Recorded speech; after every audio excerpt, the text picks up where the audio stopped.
Alors, État d'urgence, c'est l'histoire d'une rencontre amoureuse entre Louise, une jeune avocate qui habite en plein cœur de Paris, au quartier latin, et Maxence, un jeune homme qui habite la Courneuve. Ils n'étaient a priori pas faits pour se rencontrer. Rien ne les prédestinait oui, à cette rencontre, ni leur milieu sociaux respectifs, ni leur parcours personnel, ni les études qu'ils ont fait, puisque Louise a fait pas mal d'études pour devenir avocate et que Maxence a arrêté l'école en 5e et il est barman euh, dans un hôtel de luxe. Et c'est comme ça qu'ils se sont rencontrés. L'histoire commence tant bien que mal, et Louise se rend compte, Louise c'est une jeune femme qui s'intéresse pas beaucoup à la politique, mais qui a quand même malgré tout des convictions, et elle se rend compte que Maxence a des convictions que pour sa part elle juge inacceptables, puisqu'elle pense qu'il votera Front National aux prochaines élections. Alors, l'histoire pourrait s'arrêter à ce moment précis, puisque c'est une tentation pour Louise qui ne supporte pas cet état de fait, et pourtant l'histoire, elle continue malgré tout entre eux. Alors, il faut préciser que cette rencontre amoureuse se passe en plein milieu des attentats du 13 novembre, ce qui est un contexte assez particulier pour une rencontre amoureuse, et que Louise est donc dans le bar de Maxence au moment où ça se passe, et évidemment elle est horrifiée par ce qu'elle voit à la télévision, comme tout le monde. En même temps, elle ne peut pas s'empêcher aussi d'être subjuguée par la beauté, le charme de Maxence, et il y a quelque chose qui se passe en elle. Elle sait que c'est dérisoire de tomber amoureuse de quelqu'un, d'être sous le charme de quelqu'un, alors que l'horreur est à nos portes, à sa porte, mais en même temps elle ne peut pas s'en empêcher en quelque sorte. Et ce qui m'intéressait dans ce livre, c'est essayer de réfléchir comment le monde extérieur, le monde social, politique, a des effets sur nos vies intimes, au plus profond de nous-mêmes, quand elle connaît ou pense connaître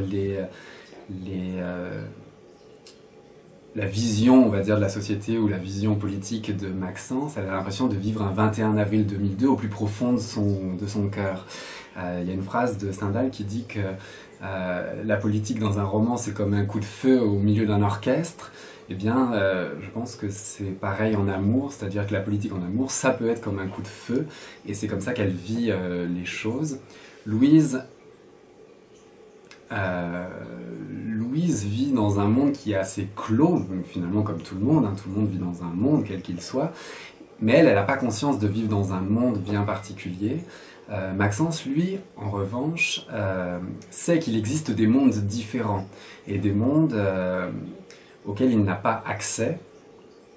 et notamment un monde en particulier qui le fascine mais qui l'agace tout autant, c'est le monde que représente Louise, c'est-à-dire celui des études, celui de la culture, celui peut-être de l'argent aussi,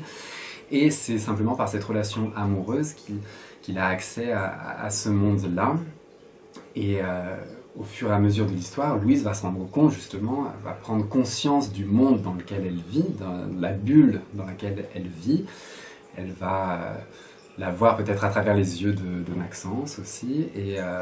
peut-être s'en détacher un petit peu, voir d'autres réalités qu'elle ne voulait pas voir, ouvrir les yeux sur des choses qu'elle préférait laisser lointaines, abstraites, loin des centres-villes, justement, reléguées dans des banlieues peut-être, parce que c'est plus simple de vivre comme si certaines choses n'existaient pas. Et je crois que le roman raconte le parcours de Louise, qui au début du roman est une fille assez insouciante à ce qui se passe autour d'elle, au monde alentour, et qui pensait que l'amour allait la protéger du monde extérieur, et c'est exactement l'inverse qui se passe, puisque c'est l'amour qui va lui faire découvrir ou redécouvrir en quelque sorte le monde extérieur, dans toute sa violence parfois. C'est l'histoire d'un amour, donc on peut dire que c'est à la fois un roman d'apprentissage, mais aussi de désapprentissage, c'est-à-dire qu'on se défait des clichés sur les autres et sur la société, sur les différentes classes sociales, sur les différents espaces géographiques, les centres-villes, la banlieue. C'est un roman qui pose la question: est-ce qu'on peut aimer quelqu'un d'autre, mais de vraiment autre que soi-même? Alors, le narrateur est un ami de Louise, un très proche de Louise. Et Louise lui raconte son histoire amoureuse, étape par étape. Et le narrateur suit ça à la fois de loin et de près, parce qu'il n'a que la version de Louise, en quelque sorte. Et il se trouve que... j'ai dit qu'il était ami avec Louise, mais c'est pas aussi simple que ça. Il a peut-être des sentiments un petit peu plus forts que l'amitié. Et... il est à la fois le témoin de cette histoire amoureuse, mais aussi il en est en quelque sorte l'intrus, puisque c'est lui qui la raconte. Et ce qui l'intéresse, c'est pas tant de faire le portrait type d'un électeur du Front National ou de quelqu'un qui vivrait en banlieue, c'est plutôt comment quelqu'un qui est plutôt bien établi dans la vie réagit lorsqu'il est confronté à quelque chose d'autre, à d'autres opinions que des opinions qui seraient ordinairement admises en quelque sorte.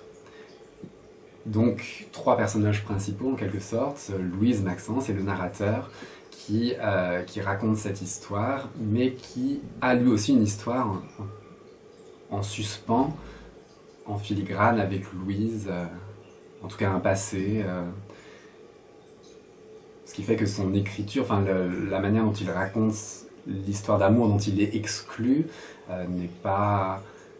dépourvue d'émotions personnelles. Enfin,